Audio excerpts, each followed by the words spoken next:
So guys, hello guys, kung bago pa lang like, subscribe, comment, share at ilalagay natin sa playlist. Manood tayo mamaya dito. Tungkol na to sa how to make your dreams and prayer and desire come true.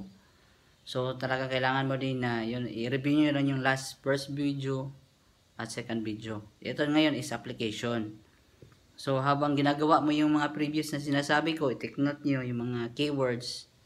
Huwag mag-asawa ng maaga, isipin mo yung bagay na gusto mo, isipin mo yun, magplano ka, mag-ipon, alagaan yung health mo, magplano ka sa buhay, sa mga books, di ba? Mag-prepare, di ba? Siyempre, habang ka nag-aral, usapan natin yung action mo at yung school at work. So, paano natin siya i-apply? Ganito po yan.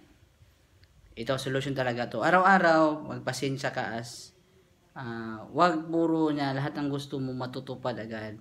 Kasi, pangit yung tawag nun, instant gratification. Yun. Gusto mo talaga ngayon, arang na agad. Yan, maganda yun, pero hindi lahat ng bagay sa pag-asawa, ng maaga, hindi nag-ipon, puro. Yung iba kasi masamang bisyo, yung instant gratification, yung mag-sigarilyo araw-araw, mag-alak araw-araw, kasi nabisyo na bad na yun, bad habit. Excuse me. Nag-asawa ng maaga, hindi nakapag-ipon, walang hanap buhay, or pag-ipunan, hindi nakasakit ang bata, o nagkasakit ka, maapektuhan ang lahat at saka pumili pa sa mga wrong person. So, paano ba matutupad yung pangarap natin? Medyo mahirapan tayo dyan. Yung purpose lang ng school is, nagsasanay-sanay ka lang, nagpa-practice ka dyan na gumagalaw, nag-iisip, nagsasalita. Kasi sa totoong trabaho, wala lang yan. Ang trabaho talaga, matindi talaga ang iisipin mo gagawin. Patayan talaga yan. At pagkatapos nan, bayad mo na sa kuryente, tubig, marami nang nag-expect sa'yo kasi ano ka na, nagtatrabaho ka na Kung wala kang natira, wala lang din, di ba? So kahit yung pagluluto, kailangan pinaghirapan din yan. Ako, pinaghirapan ko rin yan. Matindi talagang paghahanda dyan. Then, kailangan mo nang makisama ng ibang tao at yung trabaho mo sa school, wala lang talaga yan. At yung trabaho, wala lang yan. Ang pinakamatindi talaga pag-aasawa. Pagkaroon ng anak, pagkaroon ng pamilya, yun ang talagang pinaka-heavy task, pinaka-heavy work talaga. At yung mali lang din sa iba, pinasok nila sa hindi handa. Para kang nagbaboxing na wala kang training, yung kalaban mo si Manny Pacquiao, siyempre mahirap talaga ang kalaban mo, mahirap talaga ang sitwasyon. Then, magtatrabaho ka, konti lang sahod mo, hindi kasi sa pagkain nyo, may problema pa, hindi ka makapag-ipon. Siyempre, wala sa panahon, wala sa lugar din, wala kang negosyo, hanap buhay, siyempre, pangailangan mo araw-araw, mahirap talaga. Gusto mo magsimba o mangarap, wala. It means na, ang makasurvive lang tayo talaga dito is, ano lang talaga, prayers at unity sa kapwa-tao. Pero wag natin umasa tayo sa ibang tao. Yun ang dahilan na nagtatrabaho ka para pambili mo ng pagkain at pangbayad sa tubig at kuryente. Pero take note, hindi ko sinama na mag-asawa ka. O hindi yun. Pagkain pa lang yun. Nagtatrabaho ka mula sa pag-aaral, nagtatrabaho ka para sa pagkain mo. Pero yung about sa relationship, hindi mini-mention yun. Hanggang bayad lang yun sa mga bill mo, mga upa mo, pagkain, kuryente, tubig, pagbigay sa mga parents mo, mga tithes, pag-ipon na kunti. Yun lang talaga yan. Napakahirap yung ano din, may mga problema kasi sa iba. Pag may pera, one day millionaire, grab here, grab ng order dito, food panda, pagkain doon. Siyempre hindi naman tinatatama dito, pero yun ang totoo talaga. Puro lang tayo, yung overacting, yung parang, papakunwaring mayaman, magandang damit, pero hindi naman talaga mayaman. Ako, simple lang ako. Pero, may maraming malalim ang busat ka naman. At may compassion. Hindi ko pang samantala kung may babae ako, pero kung may babae, tutulungan mo na, hindi mo na dediretsuan. Kasi, kung gusto siya maghanap siya. Kung okay lang ako, maghintay-hintay. Ganun talaga. Hindi ko papilitin yung sarili ko na mahirapan yung babae, di ba? Yan lang talaga kasi baka what if, kung ayaw ko, baka makahanap siya ng iba. O, hindi talaga niya ako gusto. Yun lang talaga. Yun ang ano na, stand what you believe. Maniwala ka sa pinagpaniwalaan mo sa sarili mo. Itong sinasabi ko, based to experience and story talaga. 'di ba? At lalo na yung experience na ano, yung yun lang naman talaga sa school at work, 'di ba? Yun lang naman talagang reality yung sinasabi ko. Bili-bili lang ang gusto mo. Parang naisip ko, parang nandito lang tayo sa ano kulungan na ano, na mandatory lang talaga. Sa kulungan na yung mandatory, yung parang sunod-sunuran ka lang anong uso ng TV, anong sabi ng iba, dapat ganito. Yung talagang ano, dapat magkabitan ka na, ganito, yung nasasaktan na yung puso mo na nahihirapan ka na sa sarili mo, then pumupunta pa tayo sa sobrang TV, media, or cellphone, di wala na. Hindi ka na makapag-isip ng maayos. Yung religious person, malimutan na lalo na walang religious. Para mga wrong desire ba, yung sobrang bili ng bili, dapat bagong uso, fashion, walang ipon. Wala kasi masyadong saka mga nasa TV, advertisement, wala kunti lang kumanood ng TV, balita lang, headlines, pagkatapos nun, wala na. DZWD naman yung pinanood ko sa TV. Pagkatapos nun, wala na, mga oras lang. So, yun ang pinaka-importante talaga na kailangan mo talagang malawak yung isip mo. Kailangan mo mag-imbestigar. Hindi lang yung solusyon ng sabi ng katabi mo or kakilala mo, uy, mag-asawa ka na, yung nagpaparinig sa FB, uy, ganito, mahirap ng ganito. Siyempre, pwede balansin natin ang reality, magsasabi din sila, ganun talaga ang buhay. Siyempre, sinong talo, madaya ka, madami naman madalaya ngayon deceiver ba, cheater. Kasalanan mo yan, ganito. Then, sabi mo, maganito ka, then pagkatapos, kasalanan mo yan, ikaw dapat, ganun. Yun lang din ang masasabi sa iba. Then pagkatapos hirap na hirap ka, hindi mo na magusto din. Nag-aasa ka na lang sa anak mo, then pagkatapos yung anak mo, pasaway yung iba. Ako hindi lang tayo ganun. Ina-apply ko talaga, ano sabi ng nanay tatay, at ginagawang tama, di talaga kayayaman ka agad. Ganun. Lang sa bahay, ganitong gagawin mo. At least may pangarap ka rin, mag-numbers, mag-iipon, mag-aaral, at ingatan, alagaan ang kalusugan. May example tayo doon na yung mindset, gaano kapangyarihan itong isip natin. Example, yung na-disgrasya nun sa airplane crash sa National Geographic. Katapos nun, 60 days siya nakasurvive doon sa ice. Walang tubig, ang kinain niya lang yung mga patay na kasama, mga gamit. For survival, yun sa Himalayas yun, sa pinakahayos na, basta yun, basta sa Europe yun na may mataas na lugar na puro ice. Then, kinakain niya na yung damit, mga rubber para makasurvive siya doon. Pero iniisip niya na mabubuhay talaga siya, mabubuhay siya. Gusto niya, nag-pray siya, nagdadasal, na 60 days na survive niya. Lumakad siya doon sa ice, naggumagalaw talaga. Ganon din ang concept ng buhay. Siyempre, may gusto ka, may gagawin ka rin, di ba? Mga habits or activity na gagawin mo araw-araw. Hindi naman pwede nakaupo tayo, mangarap tayong yayaman, pero hindi tayo gumagalaw, hindi nag-iisip. Practice yan. Kasi ang iniisip ng mga estudyante, yung school, yun lang, at sobrang pangarap din sa relationship. Which is pag-asawa, napakahirap. Yun ang pinakamahirap na trabaho. Sama-sama na lahat yan. Then, pagkatapos, pa-leader, di ba? So, yun ang marami din mga excuse me po, marami din distractor sa TV, di ba? Yun, mga palakabas, sobrang panood. Kailangan talagang ipaliwalag mo yung sarili mo.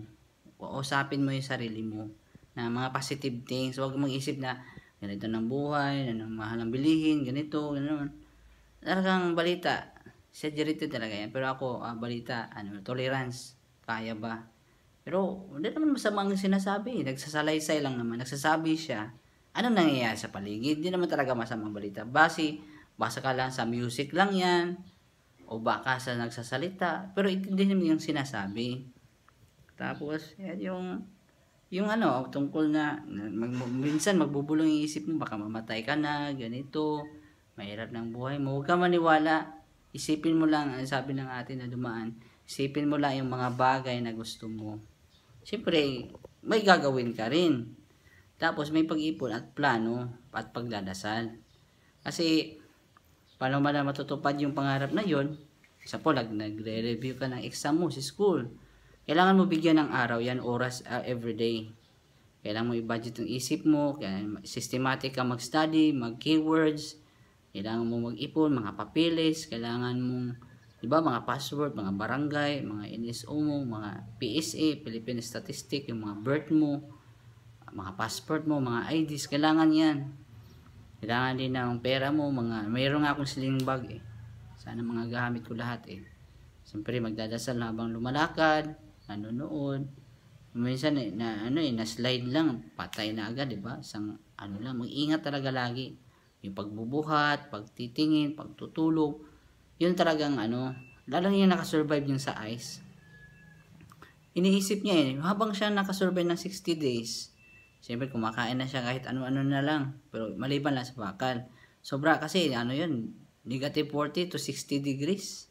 Malamig yun, in ice. Pero kumukuha muna siya ng mga damit, mainit yung katawan niya, nag-inilixil siya, nagdadasal. Hindi lang siya nagdadasal na wala siyang ginagawa. May ginagawa din siya. Kumakain, binabalutan yung katawan niya, nagsistay mo muna doon sa airplane creek, di ba? Hindi naman siya nagpatamag-tapangan sa sarili niya. Siyempre, bago tayo gagawa ng isang decision, kailangan mo muna pag-isipan. Di ba? Pagod na pagod ka sa trabaho, konti pahinga, then inilixil, di ba? Alam natin na naghihirap tayo lahat para makabuhay. Hindi natin maintindihan. Siyempre, para mahinahabol tayo. Lahat ng nakikita sa TV, bibili natin mga bagong iPhone, bagong labas, mga model, makaka-stress talaga yan. At lalo nang hindi nag-ipon. At lalo na nakaka-stress yung umahala sa relationship, parang nag-expect silang maging masaya, hindi pala. Ganun lang din ang pinagdaan natin sa buhay, sa lahat ng mga brethren dyan, mga believers na nanood dito. Yun sinasabi ko, pareha lang tayo dito. Na nanood din ako sa video ko na ganun talaga ang kailangan natin gagawin. Kailangan talaga natin na pero individual kasi ang kaligtasan eh. Individual din ang kaligtasan sa buhay. Paano pa kung lagi ko nang sabi, lagi nang tulong na tulong. Kung hindi natin tinutulungan yung sarili natin, ang importante is help ourselves. Tulungan natin yung sarili natin. Huwag natin iasa sa ibang tao. Kasi hindi lahat mayroon sila, may pera, may time na puntahan ka, may opportunity. Lahat tayo nagsastruggle. Kung iasa natin sa ibang tao yung buhay natin, mahirap na. Sample lang na nasawa ka na, din pupunta ka pa ni tatay, nanay. Siyempre nag-asawa ka na, may bata ka na. Independent ka, survivor ka na tao. Para kang ranger, para kang superhuman. Magaling ka na siyempre nag-expect ka doon na wala na din, siyempre nahirapan ka na, nandyan na ang baby, di mo na mo na, siyempre pag pangarap pa lang sa loto, sa mga numbers, matindi din talaga. At sa mga bagay na gusto mo, pag-iipon or kahit ano pang bagay na gusto mo, pare-pareha lang talaga. Pero kung ipapasok mo lang talaga sa kalokohan yung buhay mo, may pangarap ka din, napunta ka sa tawag ito, napandol ito yung mahirapan ang natanggal sa bisyo. Marami na namatay dyan na habang may pangarap ka, wala talaga nagsasucceed sa bad activity. Kung sasucceed ka lang naman, pangsamantala lang yan, hindi talaga yan panghabang buhay. Talagang mahirap din ang buhay talaga. Siyempre may batas, may gobyerno, mayroon talaga. Yun lang ang problema, na hindi tayo nakahanda, puro lang kalituwaan, kasiyahan na sabi mo, di na siguro ka magsaya-saya kasi sabi mo na ganito. Talaga masaya ka sa sitwasyon mo, hindi talaga, pwede ka naman maging masaya araw-araw, ganito. Ang gusto mo, pero kung idadaan mo sa mga bagay ang kaligayahan mo, mabibigo ka lang kasi ang bagay, nasisira lang yan. Yung pera, nawawala, susunog, nanakaw. Pero yung kaligayahan mo sa sarili mo na may kasama ka, na mga genuine na person, ganito. At yun lang man ang iniisip nila relationship, jowa, pagsakit. What if wala kang alam pala sa sakit? What if ang asawa mo hindi alam magbuntis pala, namatay sa paganganak, di ba? Di mo masabi, di ba? Or nagkasakit ang bata mo, nagkasakit ka, saan ka hanap ng pera? Napakahirap kaya, pagpatulong-tulong ka, paiyak-iyak ka sa TV, wala. Kahit sino pang lapitan mo, bihira na lang lalapit ngayon. Natutulungan ka. Kung matutulong lang naman, hindi talaga yan panghabang buhay. You stand your own belief. Yun ang dahilan na nagbibigay ako ng idea na tayo habang tayo bata pa, magsisipag na tayo magpakabait. Apunan lang talaga sa succeed na matupad yung pangarap mo at ninanais mo at pinagdadasal mo, maging mabait, marunong sa mga tamang tao, gumawa ng tamang bagay, huwag samahan ng kalokohan o mga bisyo or masasamang gawain o masamang ugali. Dapat laging may tamang asal at ugali. At mag-iipon lagi araw-araw. Diba?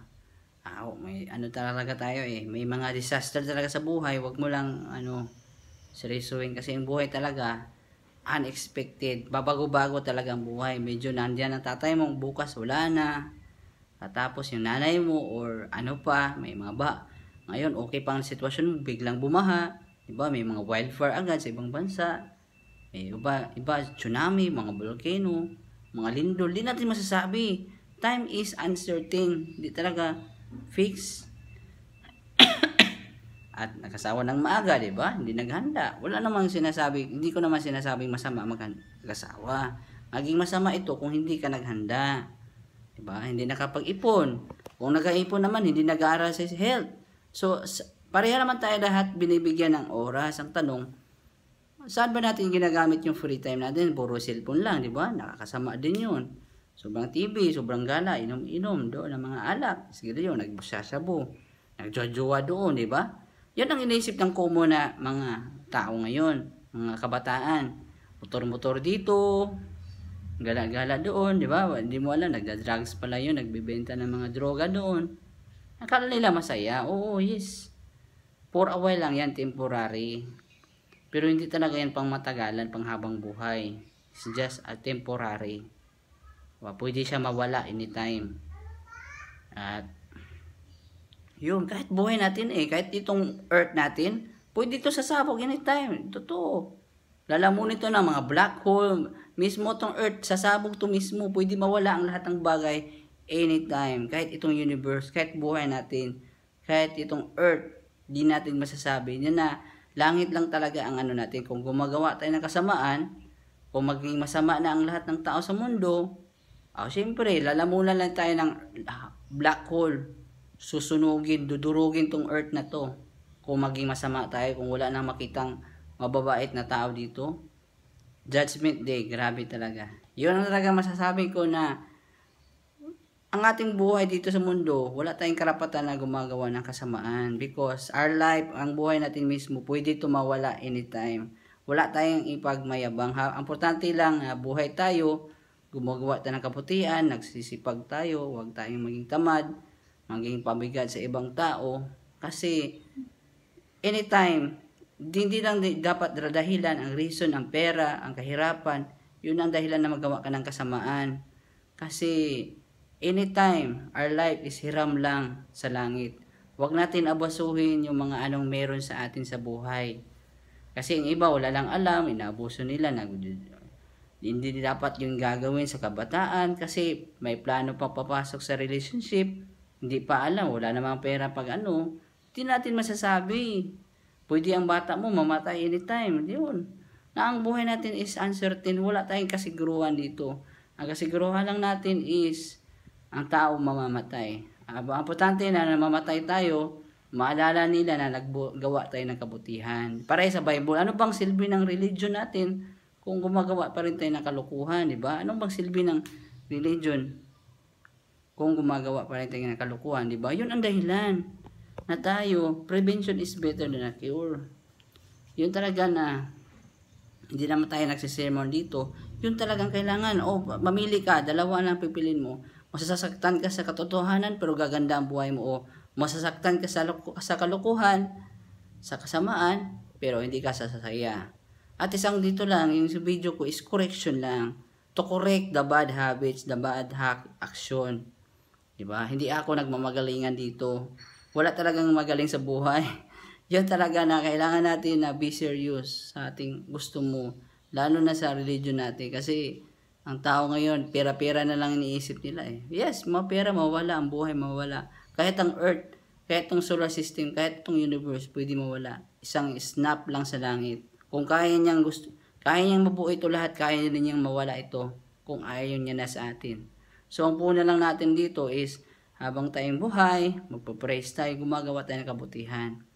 Wala talagang bagay na shortcut. Kahit ito nabuo itong Earth na to, million years pa, ang tao kasi sobrang atat na atat eh, di ba? Bukas meron na agad, di ba?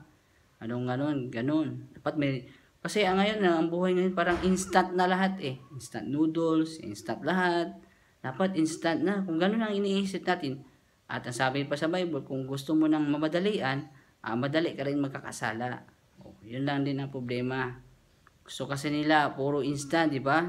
Puro masarap, perfect. Pero wala naman talagang buhay. Yun na, nag dito sa TV, puro illusion lang yan.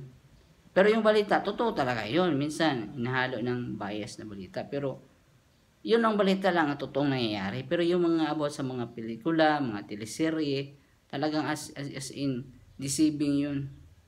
Huwag natin ibabase yung buhay natin doon sa mga palabas naman na pantasya lang naman. So, I hope nga, papatuloy tayo sa next day, sa sunod na mga araw tungkol sa patupad yung pangarap natin. Sunod naman tayo sa about sa love talks and relationship, money and relationship, money talks and life. So thank you so much. Have a peace. Love you all. Okay. Thank you po.